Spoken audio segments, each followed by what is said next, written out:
Hello my wonderful people over there on the other side of the screen. Today Truth Detective is here in the forest and I want to talk to you about conflict resolution patterns.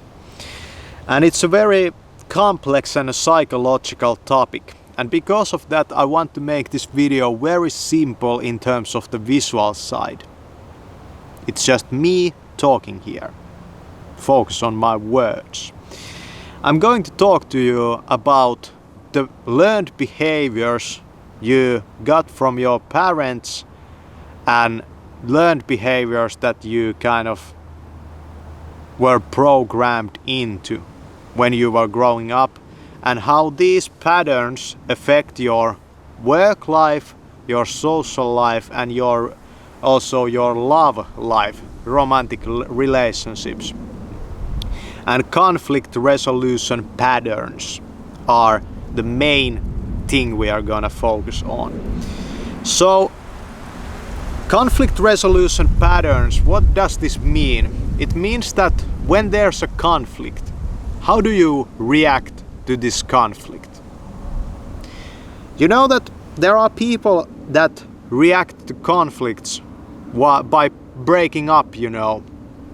They just start crying like mad and they can't do nothing about it. Then there are those people that, just flee the scene. Then there are those people that start fights, When there's a conflict, they fight.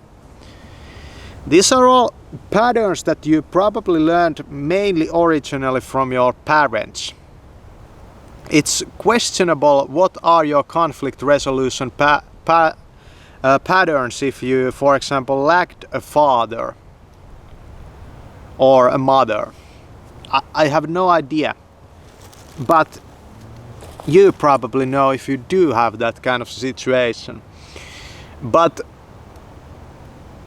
we have to understand that in this kind of a conflict situation, if you are the type of person that leaves the scene, you might be also the type of person that kind of takes that conflict with you, and it's never kind of wholly resolved, There are these abilities, that some human beings have, for example, with using words. Some people are more verbal, if you are good at verbalizing things, you can resolve conflict through language. It's a very useful thing, but you might be the best poet and still be the loner, because you can't resolve real human conflict with language, You can play around with language very eloquently, but not use it in that kind of a way. So if you think about, for example, who are the people that would go fight wars abroad, what kind of conflict resolution pattern did they learn when they were young? Was it fighting, If, for example, your parents were, they fought a lot, even using physical violence, your conflict resolution pattern might be that the one who is kind of left alive in the end is like right, and a winner. And with this kind of mentality you might end up in some violent gang somewhere and maybe in a jail, in the end. Or maybe in some martial arts thing, I don't know. But then again, if your upbringing was more like that when a conflict happened, one of your parents just, fled the scene or something like that, that happens also. That's one of the conflict resolution patterns that you can learn. Then you get into these conflict situations in, for example, your workplace or something like that, and you kind of just flee. You come around over here somewhere where there's nobody and you talk about it. You take distance, and you distance yourself from the perceived danger, whatever it might be. So I want to bring some consciousness into your conflict resolution pattern behavior, and I want to make you understand more deeply what you are seeking in your life and why. Because most of us are just living programmed by our upbringing, we are imprisoned by it. Who we are is so defined by it. That's how we were brought up, that's what we saw, that's how we behave. If you're, for example, parent, one of them had a drug problem or a drinking problem, every time there was any kind of conflict, he got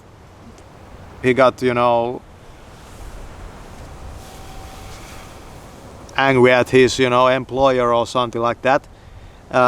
He started drinking, your parent, or something like that. You will repeat that behavior ad infinitum until some shrink comes and points out to you that, well, he won't point it out to you directly by saying, but he will kind of look at your behavior and try to make some more, I would say, constructive way to react to that behavior, whatever it might be. And yeah, I believe that you can learn to react to conflict better, but then again I feel that this is kind of a permanent way that you will kind of live your life, and I don't know if there's the right or the wrong way that you should live. And the problem is that your parents might not have agreed at all of what's the right way to resolve conflict. If their way of resolving a conflict is the same, it might work much better than if their way of resolving a conflict is kind of different,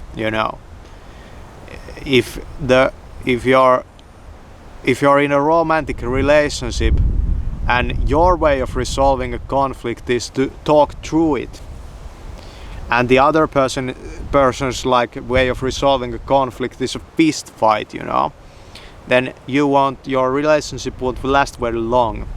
If your way of resolving a conflict, for example, is just not to talk about it, just silence about it, we don't talk about this thing, then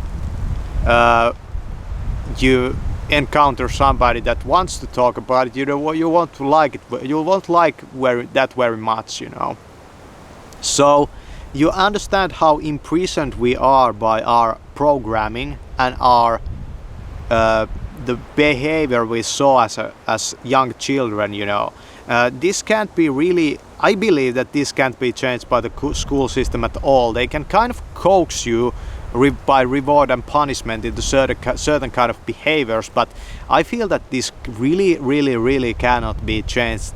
You're too kind of old at that point already. So try to think about it. The next time you have a problem in some romantic relationship, some love relationship, and a conflict happens,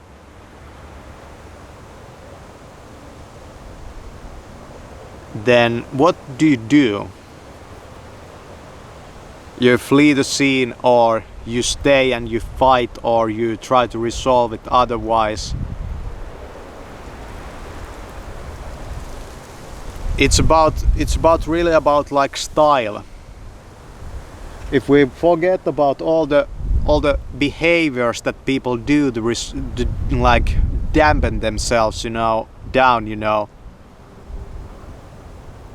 and we really think about what's the basic way that this Like, is it like fighting or is it fleeing, you know? We have to understand that, for example, if you watch this video, your way of resolving conflict might be escapism, you know. This might manifest itself as playing too much video games, watching porn, taking drugs, this kind of stuff. It's the same, it's just the same way of like dealing with it, you know? And it might not work, but the problem over here is that a human being that behaves like this cannot change his programming, you know. He's been brainwashed, you know, by the problem, of course, here is that your parents were grown up in a certain way, and their parents were grown up in a certain way, and you might be grown up to live in a very different kind of environment. Nowadays, the way to resolve a conflict might not be a fist fight, but in some countries, in some situations, it might have been a better way to, for example, that flee to the desert and die. You understand? For example, in the you know, the Middle East, fighting might be a better way to resolve a conflict, because if you just flee to the desert, you're pretty much gonna die. Look over here. You have trees, you can make a fire, you can probably hunt something. There, nothing. So also think about your environment. It's a very complex subject and very hard to understand for any human being. But I think it's one of the most important things that you can learn about yourself and the world that you live in. It's gonna make you so much more nice to other people. So thanks for watching.